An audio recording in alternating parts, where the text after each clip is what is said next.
Welcome, everybody, to the Miss Pursuit podcast. Today, we have Jessica Kinamon from Montana on. We're going to talk about everything from guiding out west to her hunting career, growing up in the outdoors, and she is now a contributing writer to the Miss Pursuit brand. Okay, everybody, welcome to the Miss Pursuit podcast.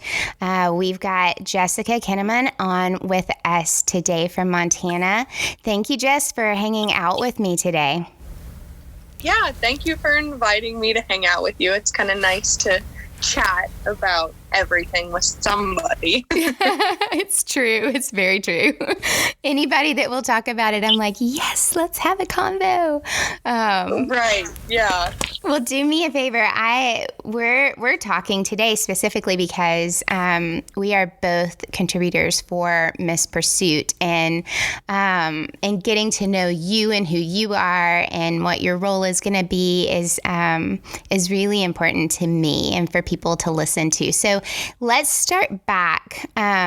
Give us kind of a background, because you're a pretty experienced hunter and outdoors woman. So give me kind of a background on how you got started, just kind of like when it started, your mentors in your life, things like that. Okay. So basically, I was just born and raised here in Montana. Currently, I'm 19 years old, so pretty young getting into it, but I figure now is a good time to start. So I was, like I said, born and raised here, and my dad, he's always been into hunting, always done it, and we're a pretty blue-collar family, so it's always been hunting. You know, the way we get our meat is hunting. So at a young age, it kind of sparked my interest with my dad, like going out and actually being out and getting to kind of hear the birds and the trees. And it was relaxing for me. It was kind of my getaway. Yep. So, I think my first hunting trip I actually went on with my dad was at a couple months old. I think he had to babysit, so he's like, well, we're going to go check this out. That's stinking awesome. I was a couple months old when I went on my first hunting trip. Love that. Yes. And so, like I said, it started at a really young age, and ever since I remembered, it's always been going hunting with my dad. I mean, during hunting season, that's just what I did, is I went hunting with my dad. I have 3 siblings, 1 older sister and 2 younger brothers, and my older sister doesn't have much of an interest in it. And she'll hunt to put meat on the table, but she doesn't want to do the, 15-mile hikes that my dad and I will do with, 80-pound pack outs at the end of the day. Yeah. She's not interested in that. So, I was kind of that built-in hunting buddy for my dad. It was just, I'm here, take me, sort of thing. Yep. And so that was just my thing. When I was growing up, it was just my thing. Like hunting and fishing and being outside with my dad was always my thing. So, I hunted with my dad before I could actually carry any tags, before I could carry a rifle. I was just there as a spotter, doing my part. Well, and that's that's a huge part of it, because without learning that, you don't know how to go on. I mean, we've taken our kids out hiking and spotting and looking for sign and looking like all of those things before they could even hunt. And that's all a part of it. It's a part of growing. It definitely is. And I think that if you start out, being able to carry a rifle and a tag, there's some things that blind you in a way, I guess you could say. Like when you're young and you can't actually fill that tag at all, you can't technically pursue the animal yourself. You're looking at the small details. So when you say tracking, you're actually paying more attention to those kind of things than if you were just starting to go out in the woods carrying a tag and a rifle. Well, your goal when carrying a tag is to harvest something. Your goal when you're out tracking, when you don't have a tag, is to learn about what you are going to harvest later. And if you don't know your prey, if you don't know what you're going after, you can't hunt them. Right, exactly. It's simple as that. I mean, it's when somebody asks, okay, how do I start to hunt this animal? It's always like, learn that animal. Yeah. Figure out that animal's tendencies. I mean, hunting elk versus mule deer is similar in a way, but also very different. I mean, when I hunt elk, if a mule deer happens to show up, perfect. But it's different looking for a mature mule deer buck versus a late season versus a mature bull elk late season. Yeah. So it's always one of those things where it's like learn your prey, learn it. So starting at a young age, it really helps to get that experience. Yeah. Or even if you're starting later, go the first couple times without a tag or without the goal of like follow somebody and watch them and help with the stalk, with the finding. Like that's, you don't have to go out the first time and kill something. In fact, that probably won't happen. Yeah. If you pick up a rifle and a tag and you go out and kill something on your first day, then kudos. Let me tell you. It's beginner's luck. Oh, yeah. Very much so. Yeah. Well, tell me, what was one of your first hunts where you actually had a tag? So, we actually, up here on the front, the Rocky Mountain front, mule deer migrate. And so, my first year of hunting, that migration, it's a special draw tag. So, my sister drew that special draw tag, and the draw tag is in effect at late season. So when the mule deer are rutting, but everybody else can hunt them the first 2 weeks, first 3 weeks of the season. Okay. And then the last 2 weeks are closed because that's typically, on a typical year, that's when the most mule deer move in. Gotcha. So I remember my sister drawing that tag, and we have a family member up there who has some land, and he's like, go ahead and come up, scout out a mule deer, and if you want, you can shoot a couple of those big old 2x3s, just because chances are they're not going to turn into anything else. They're not going to be that perfect frame 4-point. Right. So kind of cull out those genetics, and your daughter who has the special tag, if she sees one that she wants to shoot, a big 4-point, go ahead. But if she isn't around, or you guys are just hunting cullbucks, if you see a deer that you are going to mount, shoot it. Because if you don't, it's going to run onto somebody else's property, and they will. Yeah. And so I remember it was a later Sunday afternoon, and we'd been doing all this hunting for my sister, trying to find her this buck, and, of course, a little hunting on the side, just going out and seeing what there was for deer. But I remember my sister was like, well, I'm not going to go out today because I want to go hang out with my friends. And, that was just kind of something my sister did, because she wasn't super into hunting. If her friends, came before that, which was perfectly fine, I was like, perfect. I mean, the pickup's not going to be as jam-packed then. And so we all hopped in, and there was this storm that was going to roll in, this really heavy snowstorm that was going to roll in, and we had just gotten a little snow. So, being a Sunday afternoon, Sunday evening, like, okay, things are going to be moving, they're going to be up, they're going to be feeding, this is going to be great. So let's go see if we can find some cullbucks. So we go out there, and I remember looking up in my binoculars and just seeing the set of antlers that took my breath away. Oh, boy. And I remember, being like, I can't even remember, between the ages of 12 and 14, somewhere in there, I just like stopped and I'm like, Dad, big buck, big buck, big buck. And that's all I could say. It was all I could say. It's just big buck, big buck. And he's like, where? And all I could do was point and say, big buck. Right there.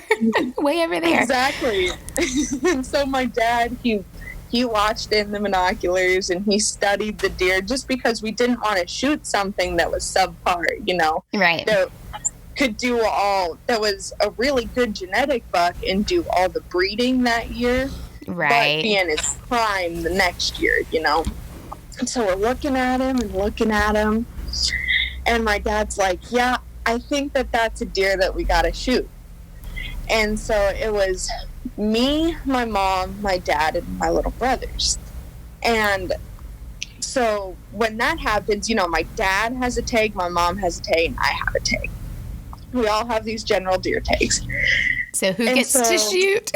Exactly. You saw it first. So yeah, exactly. That's what my dad, he's like, all right, since Jessica spotted, this is her first year hunting, she can go ahead and shoot it. So I remember being cool as a cucumber, no buck fever at all. I was just in the zone at that point. So I laid down and it was like an uphill shot at like 100 yards, 75 yards, something like that. And it was one shot and he was down right there and it was perfect. And that's amazing. Really, it was great. And I remember walking up to him and picking up his antlers and just being like, holy cow. And I think he scored somewhere between 175 to 180. Holy moly. 179. He was somewhere in there. And so at that point, I've been gung-ho for mule deer bucks. Ever since then, I've been hooked on hunting mule deer. You are not the only person that I've talked to who loves hunting mule deer. There's something about mule deer. A lot of people, like, they'll say, well, mule deer are just stupid. I mean, they'll just stand there and look at you. But, I mean, it's one of those things that maybe in, like, the rut at a place that's not very pressured, you know, you'll get, like, that week period where they are stupid, just like whitetail bucks, you know, when they're in the rut. And so I think a lot of people, they think of that kind of mule deer buck, and they're like, oh, easy. But when you actually get up in the mountains and are trying to hunt a mature mule deer buck, I mean, they'll beat you like 98% of the time. There's a reason, if you're hunting a big mature mule deer buck, there's a reason they're big and mature, you know? And yeah, they're not dumb. They're not dumb. Right, they've made it that long for a reason. Yeah. Exactly. It's like trying to hunt a ghost. And so I love it. It's just, it's so addicting. And if there's anybody out there who is thinking about getting into mule deer hunting but isn't sure, do it. You gotta no hesitation. Yeah, you gotta do it. It's definitely an experience. And, you know, if you do it and you decide you don't like it, then no skin off anybody's back, right? Yeah. So I mean, I got hooked at a young age. Oh, yeah, you did, especially with it. So my son killed his first deer this year. He's 10. He was 9 when he shot his first deer. That's awesome. And the whole time we were kind of hoping, like, I mean, whitetail here, it's kind of give or take on public land.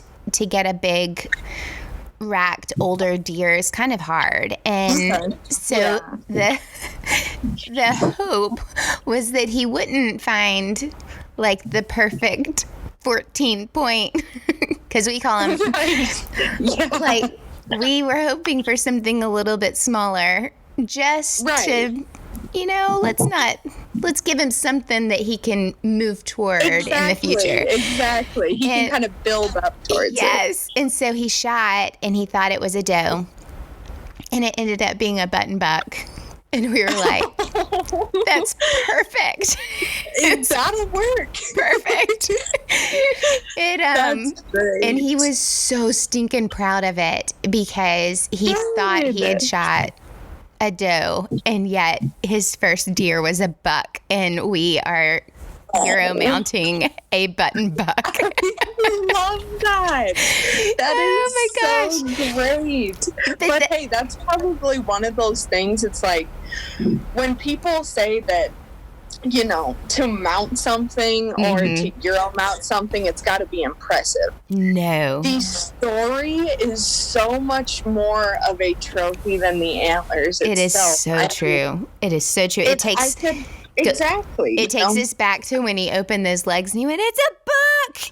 It's a buck! He had us a penis!" And I was like, yes. Yes. That's great. And now, I mean, next year he'll be able to build on that, you know? Yeah. I agree. That was something at a young age I could never build on it. Like, it was one of those things where it's like my first deer, that buck was the first big game animal I'd ever shot. Yeah. And so it was one of those things where either you're like, all right, well, I better quit hunting, or you're addicted, you know? Yeah. You've either peaked and you're done, or it drives you for more.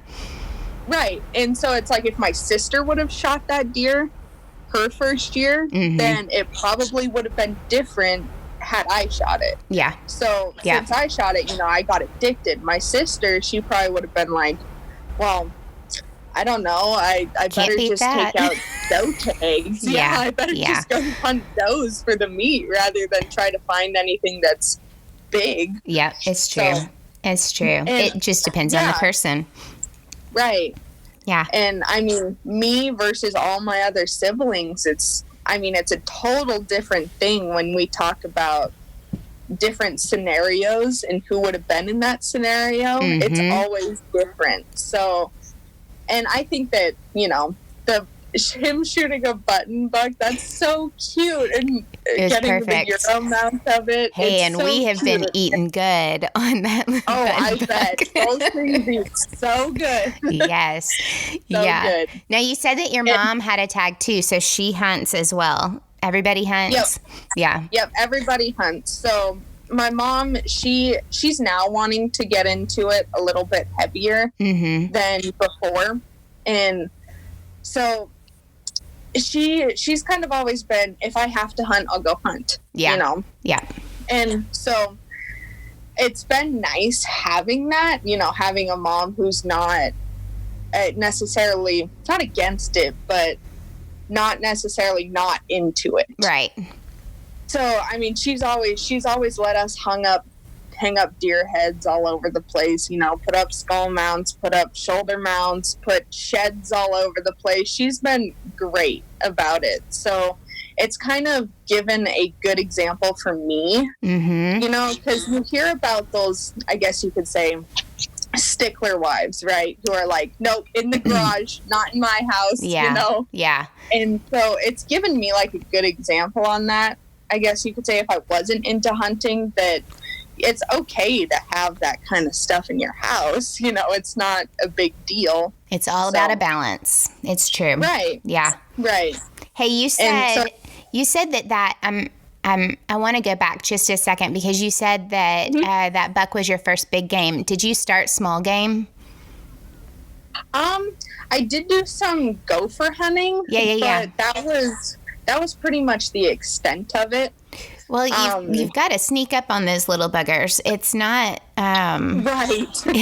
It definitely helps you learn stealth hunting. Yeah, you definitely get a good introduction going into small game. And I mean, coyotes were also another thing. You know, if you saw a coyote, you could shoot a coyote. Here in Montana, like there's no hunting season for coyotes. It's if you see a coyote, go ahead and shoot at him. We're the same here. You just can't shoot after dusk or before dawn a coyote. Okay. But you can shoot them all day long, all year long. But it's it's definitely, and hunting coyotes is not easy either. No. And so I think that that's also like a really good thing to do with kids, younger kids, is just go out and like get a nice setup and sit somewhere and try to call them in so that the kid doesn't have to do a ton of work, and then let the kid shoot a coyote, shoot a coyote or two. And that'll kind of give them a good introduction. We've been taking our squirrel hunting, which this weekend is the last weekend for it. And believe it or not, all deer season, that was all I saw. And then squirrel season comes around and can't find a single squirrel. No. But they have learned to listen. They've learned to stalk. They've learned to move around quietly. There's always a lesson in going out hunting, whether you come back with something or not. Exactly. There's always something to be learned. It's true. It's very true. Okay. So tell me, what all have you hunted? So I've hunted, let's see, trying to think. So I've hunted elk, I've hunted mule deer, I've hunted whitetail, black bears, wolves, coyotes. Let's see. I mean, when it comes to small game, I've pretty much hunted like all the small game that's here in Montana that you can hunt. Some things that I want to get into are like mountain lion hunting. Yeah. Here in Montana. Everything else is kind of a draw basis. So like moose, bighorn sheep, antelope, and what was the other one? Goats, mountain goats. Yeah, you kind of have to cross your fingers on those. Right. And antelope, it depends on the area. So my boyfriend and I, Keegan, we went archery hunting for antelope this past year just because it's easier to draw an archery tag. Yep. Most of the time you can get those surplus tags over the counter. So he got me for Christmas, he got me all set up with a bow and everything so that I can go hunt antelope with him because he's all into the antelope. So that'll definitely be a fun and interesting experience. Yeah, it should. Yeah, just from hunting them this past year with him, not carrying a bow or anything, but just being there, being the range girl, I guess you could say. It's one of those things, like we talked about earlier, picking up on different things without actually carrying a weapon and tag in hand. Right. So I think important. It was good. Right. It was good to kind of have that introduction into antelope, ranging antelope for him. So I'm really excited to do it this next year, get an archery tag.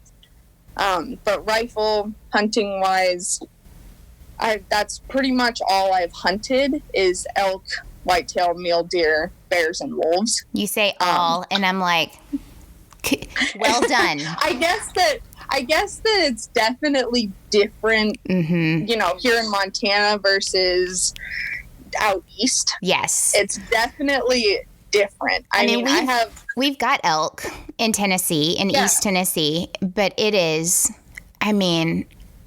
it's less than, I want to say it's less than 14 tags total. Wow. Okay. So if you think about your chances. Right. Drawing an elk tag there is definitely a once in a lifetime basis for sure. Yes, 100%. And so we've got black bears, and we've got a lot going on over here, but we're also still building. So there are a lot of rules. We didn't have elk on the East Coast. If you go back 30 years, we didn't have them. They had to be all kind of introduced. Yes. And, there's a lot that goes into introducing, elk to a different area like 100%. So it's still in the process of growing, but we've got them. And it's mostly in the eastern part of the state, which is where the Smoky Mountains are, and that's why that was generally the best place to put them. So we do have a little bit of a mountainous area, not like the Rockies. Like, we're not comparing here.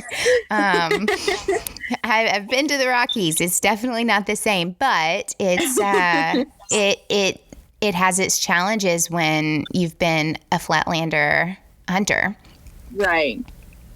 Yeah. And when it comes to hunting different habitat, I mean, everything does change. Yes. You know, it's definitely difficult hunting one kind of habitat and then switching over to a completely different kind. Mm-hmm. Just because, I mean, all those animal tendencies that you've been studying in that one area completely changes in the next area. Which is the most exciting part of hunting, because you are never done learning.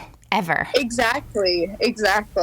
And I mean, who knows the kind of animal that you'll run into that's going to outsmart you, you know, and then you have to figure out how to outsmart it. Yes. So it definitely keeps you on your toes. 100%. I love that. And I think that's what keeps, if you get into it and you get into it deep and you are drawn in, that is truly what has drawn me in, is that there's a constant growth. There's a constant learning curve. Exactly. I was talking, I think Alan Yates posted on my Instagram today. He said, you know, if you ever need advice from a rookie, and I said always, because you can learn from the old timer out there that has been out there for 80-something years, or you can learn from the rookie who just started and learned something that you had never known before. Exactly. And everybody goes through different experiences when they're out in the field, too. Yep. So learning from those different experiences is key to, you know, success in general, is just learning. It's true. I wish it wasn't as expensive as it is. Honestly, I mean, I wish it was a lot cheaper for someone, say, from Tennessee, you know, to come up here to Montana and hunt elk during the rut, or mule deer during the rut, or river bottom whitetails, or turkeys, or mountain lions. You know, I wish that it was easier. But that's what cheaper, draws, you know? That's what makes it more like saving to come out there for a hunt. That makes it more memorable. It pushes your drive. It might be a 2-year process of saving for something, but that whole 2 years you are training, you are saving, you are learning. You don't just jump into it without knowing every single little bitty thing that you can try to learn. Exactly. So it's a catch-22. It's if it were cheaper, it would, maybe some advantages would be taken. And with it being what it is right now, I can see there's a sense of pride when you walk away from it, whether you harvest or not. Right. Yeah. Right. Yeah. There's the experience that goes into it and the learning curve. Okay, so you're learning to be a guide right now. Yeah. Actually, I have been doing a little bit of that. I went to the Swan Mountain Guide School. Yeah. Through Swan Mountain Outfitters, which was a really great experience. Fun, meeting all these new people. It was really, really great. And I looked the video up. I was like, can I sign up? Can I sign up for can I check out of my life for a couple of months and just go? Right. Mm-hmm. And it was great. It was refreshing, just because I've always lived in like a small town and I know a certain group of people, you know, and that's pretty much been the extent of it.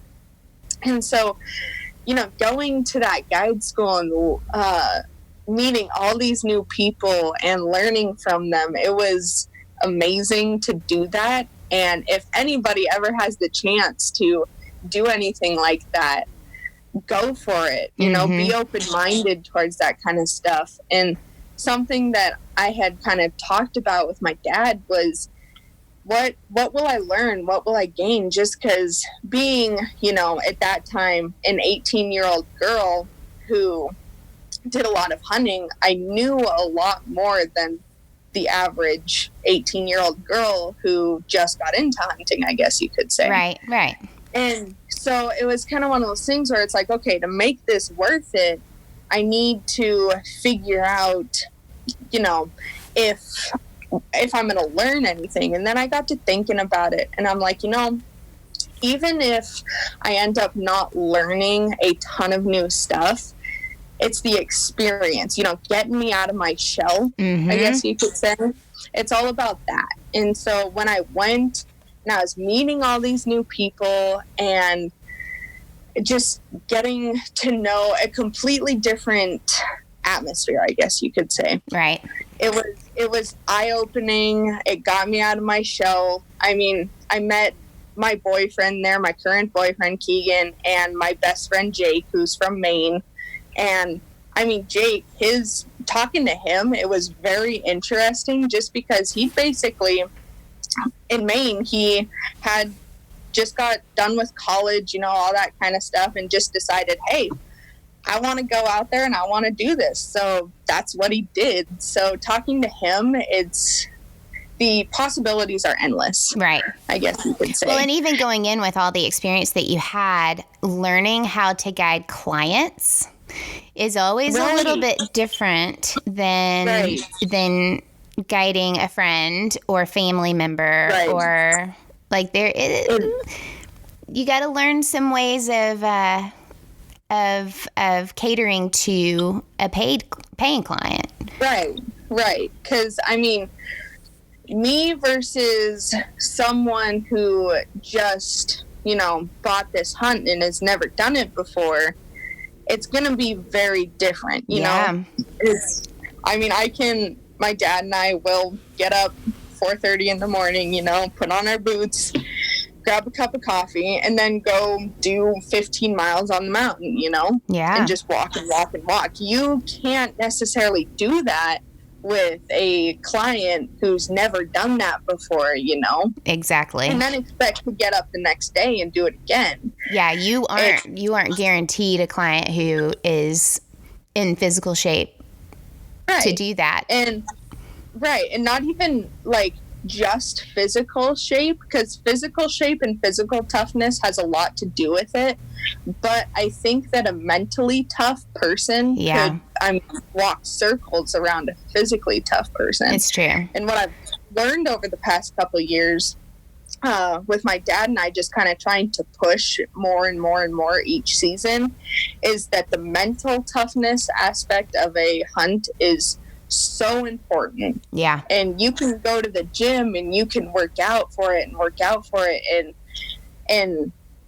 try to get your body ready for it, but you got to push yourself mentally to get that mental toughness built up. Yeah. Just because that's what it takes to kill you out in the woods around here is the mental aspect of it. That is very true. I'll tell you though, I went out and climbed Lake Peak in New Mexico, and coming from an elevation of close to zero, I feel like, to 13,000 feet, it was a little kick in the pants.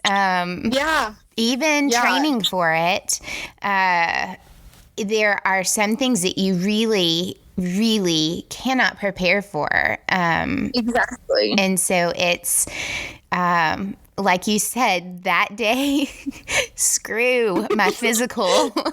It was totally a mental game getting up that mountain.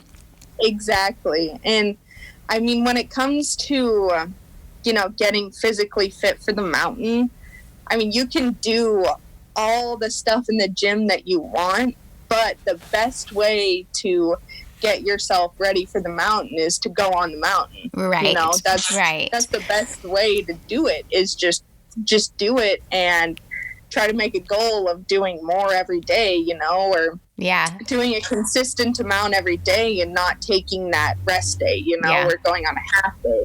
Yeah, my little brother was ahead of me, and he was acclimated because he had been over there, and he was just hopping on up, and we were in snowshoes the whole way. Oh, dang. And I was like, okay, just give me a minute. I'm coming. Just don't look back. I'll be there in just a second. Hold on. Let me look at the scenery. I just want to enjoy the scenery. I'm taking it all in. I'm taking it all in. Before this mountain kills me, I want to enjoy the view it's giving Hey, I conquered it. That was the most important thing. It doesn't matter what it looks like going up. I got there. Yep. You can't tell yourself, I can't do this. Right. You can't tell yourself that, because the second you tell yourself that, you're done. Yeah. Yeah. You You're cannot. not going to be able to. I think that goes back when I field dressed a deer for the first time all by myself. I had to remind myself. So I used to work in surgery, and so field dressing itself isn't that big of a deal. Like it looks like surgery to me. So everything was very organized as it came out. Like it was almost like what it looks like on the inside was what it looked like on the outside as I organized everything as it came out. But I got to the very bottom.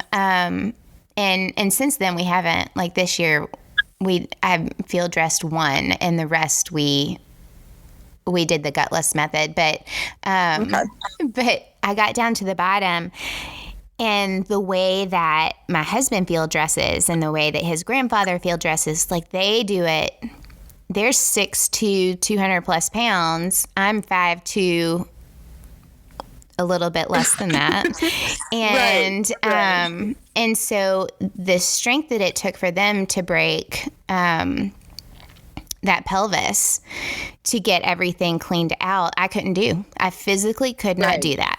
And so luckily I have very small hands, and I'm able to clear things out without having to break that pelvis. But it took an hour to figure that out. I'm sweating. It's like 30 degrees outside, and I am sweating. My clothes are soaking wet because my brain is going, how do I figure this out? Okay, I've got to move this around. I got it. But I'm doing it on my own. I am dadgummit. I am going to be independent. And I had everything else organized, and then it looked like a crazy mess at the bottom, but I figured it out. And that's the thing. At the end, it was done. It didn't matter the time that it took. It didn't matter the mess that it looked like at the end. It did not matter. The meat was not compromised, and the job was done. And so I could walk away a sweaty, hot mess saying, done. My hands in the air. Done. Yep. I'm done. Yeah. And I did it. I've been really lucky in that case with my dad, just because my dad, he's never muscled anything, when it comes to that kind of stuff. He's just, he takes his time with things, and is really, what's the word for it? He focuses. He's meticulous about it. Exactly. Yeah. Yes. And so if he doesn't break that pelvis bone, he doesn't split the sternum. Like all that stuff I've learned to do without having to use the muscle or a saw or anything like that. So, and now I've gotten really good at it. I'm cleaning up that pelvic area is no issue, and getting that diaphragm up, and being shoulders deep to try to find the esophagus to pull all that stuff out. Yeah. When I first started, it was like a half hour, 45-minute process, but now I can do it that way and probably, 10, 15 minutes. Yeah, I promise you the next time won't be an hour and a half. Yeah. And that's all it takes is trial and error. That's really all it takes. And just doing it. Well, once you start doing it, it's so much easier. Yeah. I'm the kind of person you could tell me all day, and I've usually only solo hunted. I've never, my husband and I have never hunted together, whitetail hunting. So, a lot of it was trial and error for me. And so you can hear all day what you're supposed to do. You can see pictures, you can watch somebody do it, but until you get your hands in there, you're not there's no way. Exactly. Yeah. It's the little things that you can't see when you're just watching it. It's the little things. It's the way that a person moves their blade, that kind of stuff. It's that kind of stuff that you can't see. Yeah. You just have to do. You have to feel it. Yeah. It is pure. It's completely hands-on. Yep. Hey, and it doesn't have to be perfect. No, it doesn't. It just has to, you just don't compromise the meat. That is the number one goal. Yep. Hey, when you were going through the guide school and kind of I guess growing up in this, I know that you said that your mom and your sister, they've hunted kind of more out of necessity and food and that kind of thing, which is perfectly fine. Yeah.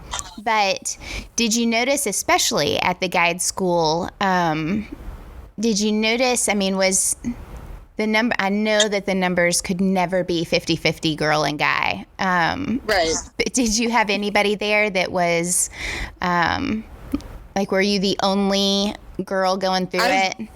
I was the only girl to go through the complete guide school. Yeah. So basically the guide school, it was split up. So the first week was Wrangler week. So that's when we did all the horsemanship stuff. Right.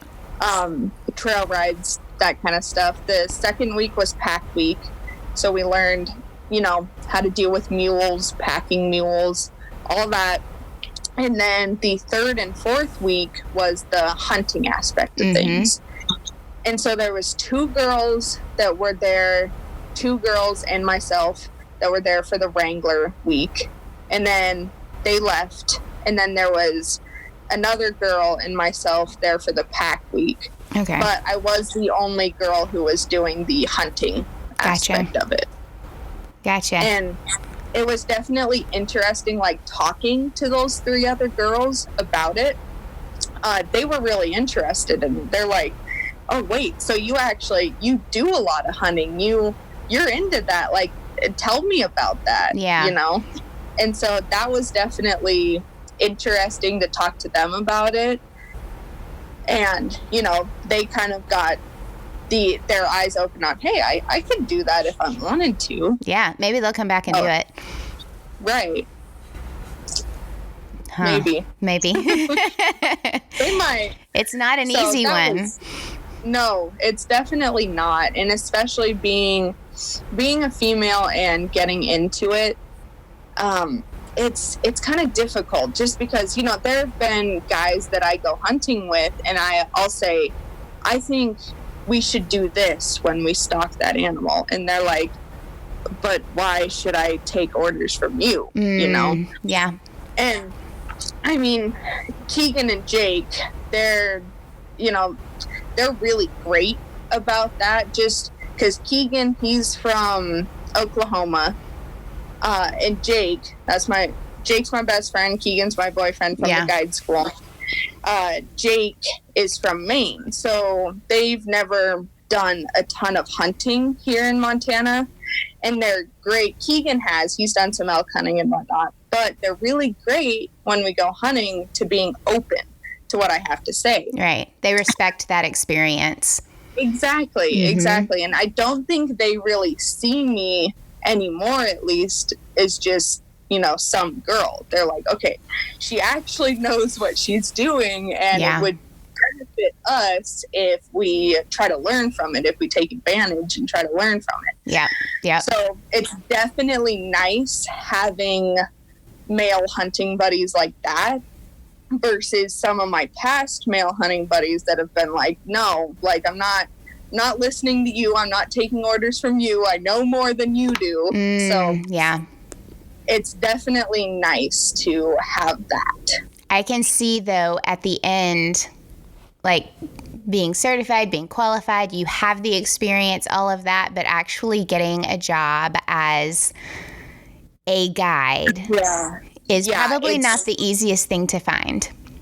It's definitely not very easy to find a job being a female hunter and actually getting to that guide status. Yeah. Just because, to get to guide status in an outfit, you got to work your way up. Yeah, you got to prove yourself. Yes.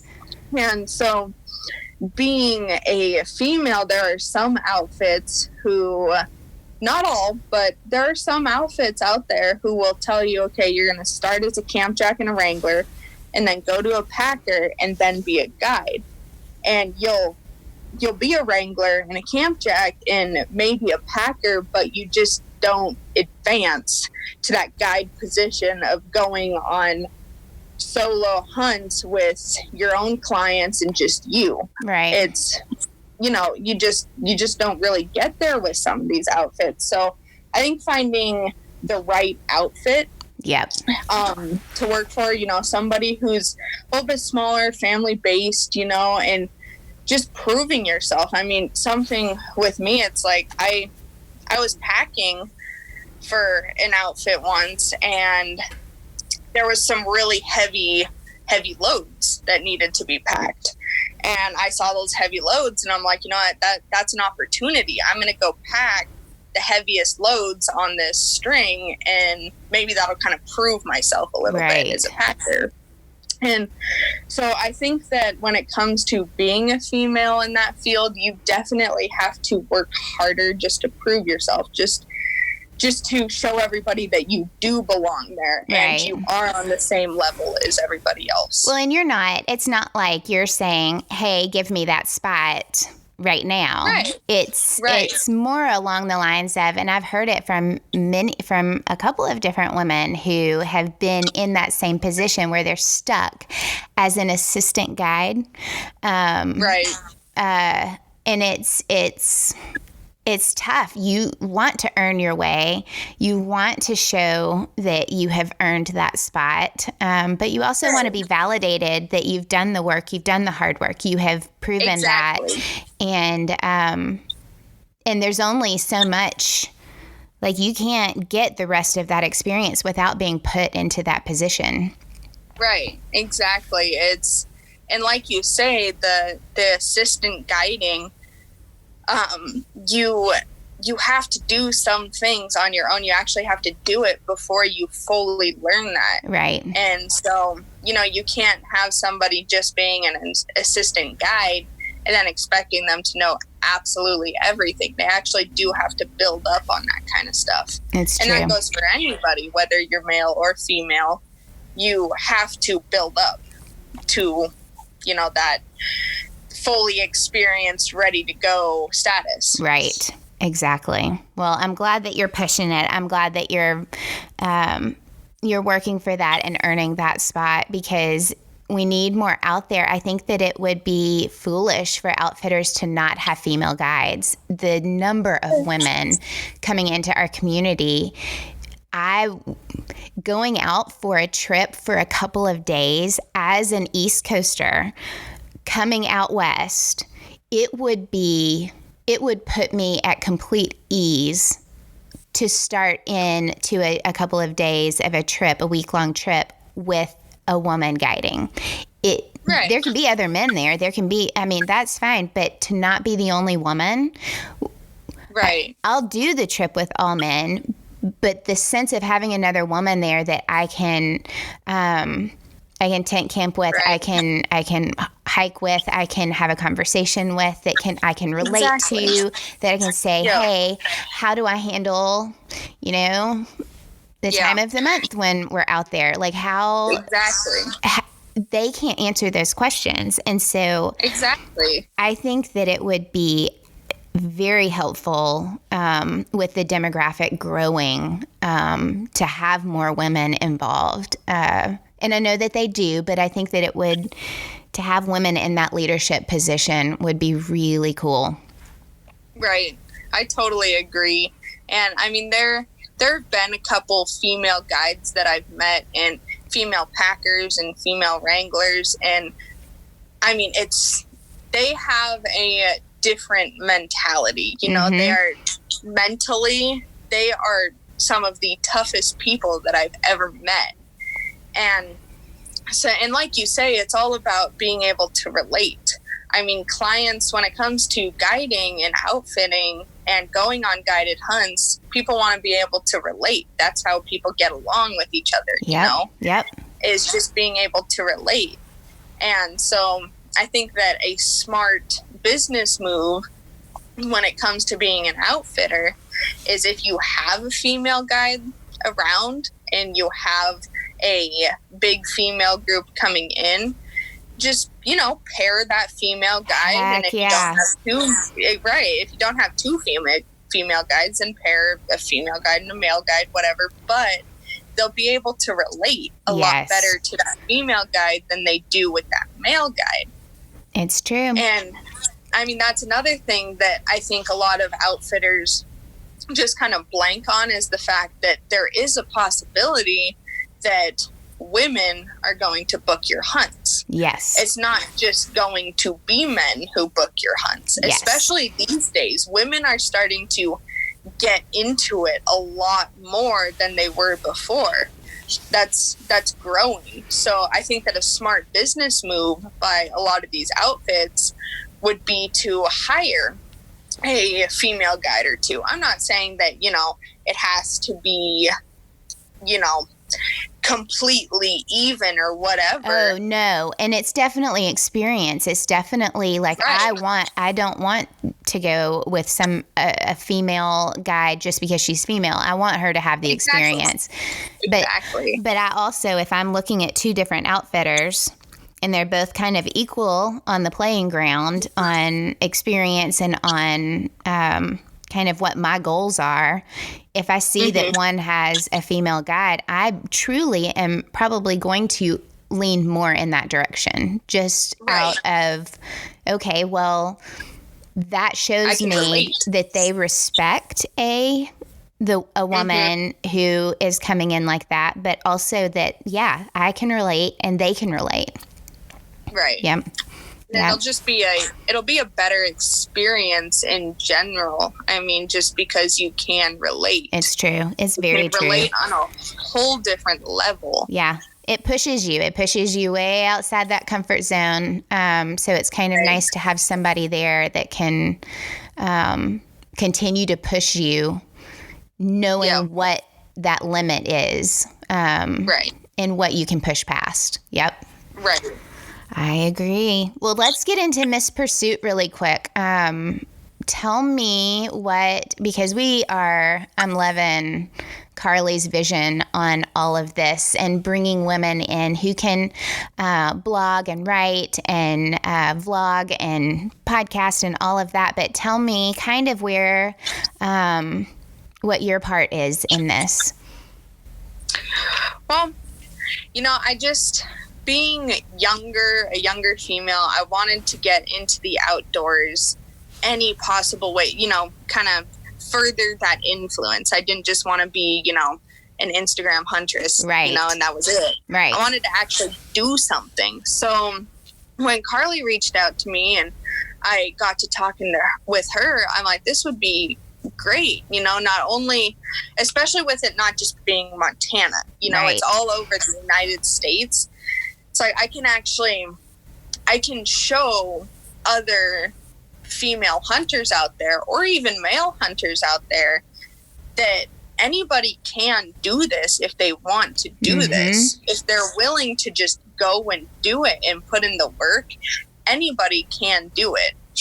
And so, being part of the Miss Pursuit team, I think is a really, really great opportunity to do that and try to further influence a lot of people, from the East or down in the South. Like, if you want to come up to this mountainous range that seems huge and seems impossible, you can. Anybody can do it. And quite frankly, we'd be more than happy to have you. Right. And so I think that that's kind of what I see in it, being on the Miss Pursuit team. I think it shows your desire to mentor. It shows your desire to share what you've learned. Right.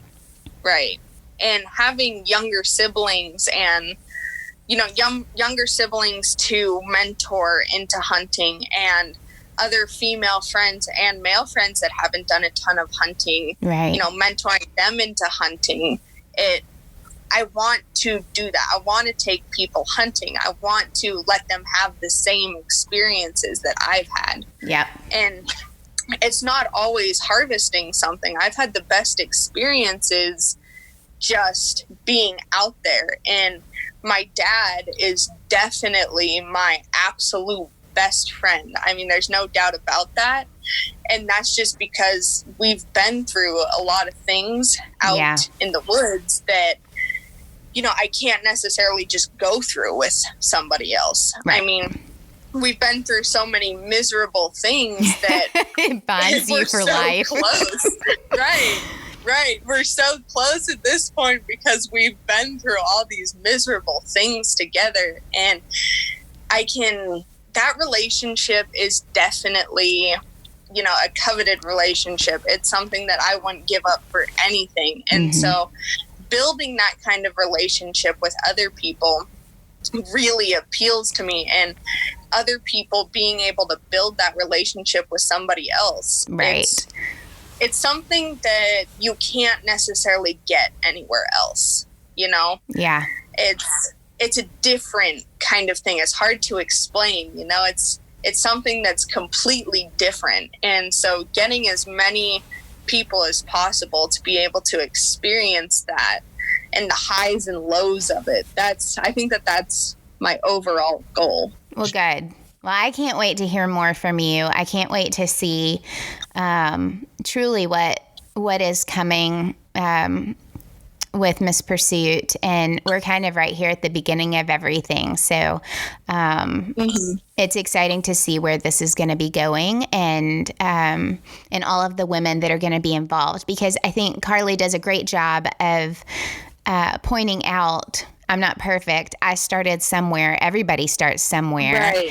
Exactly. And no question is too stupid. It's like nothing.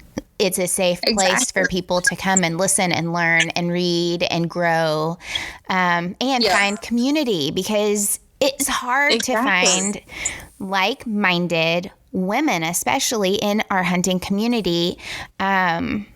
They're few and far between. So to kind of close that circle a little bit closer, I think that has been Carly's goal, and I think that that's all of our goals too, and being a part of it.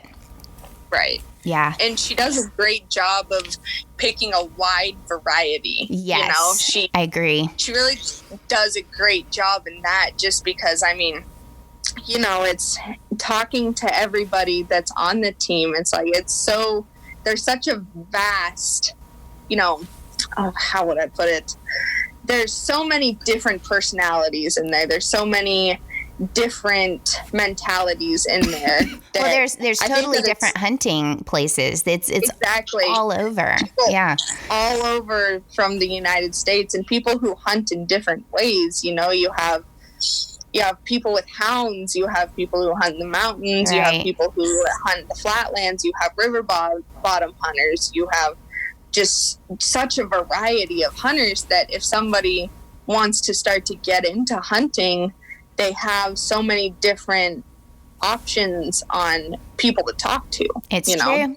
It's very true. Well, I'm excited to see what you've got for us, Jessica. And I thank you so much for being on the podcast and giving us a glimpse into who you are and your heart and the desires that you have for the future and for Miss Pursuit. Thank you very much. Yeah, thank you for having me, too. You're welcome. Hey, tell everybody really quick how they can reach you. My Instagram, it's just Jess_Kinamon_. Go ahead and go send me a message. You don't necessarily have to follow me or anything like that. Just if you have any questions or you want to come up here and hunt or anything, I mean, just shoot me a message on there. You can email me. My email is KinamonJessica@gmail.com, and Kinamon is Kinamon. It's kind of a iffy last name, but no, it's not. It's a lot of people want to put two N's in there. Just one. I bet. But, yep, and anything on Instagram. Okay. Email me. Anything like that. I'd love to hear from anybody. All right. Well, thank you. I appreciate it, Jessica. Yeah, thank you, Amy. You're welcome. Okay, you can go follow Jessica on Instagram at Jess_Kinamon_. You can DM her, ask all the questions, comment on her pictures. She'd be glad to help out. Or you can email her at KinamonJessica@gmail.com.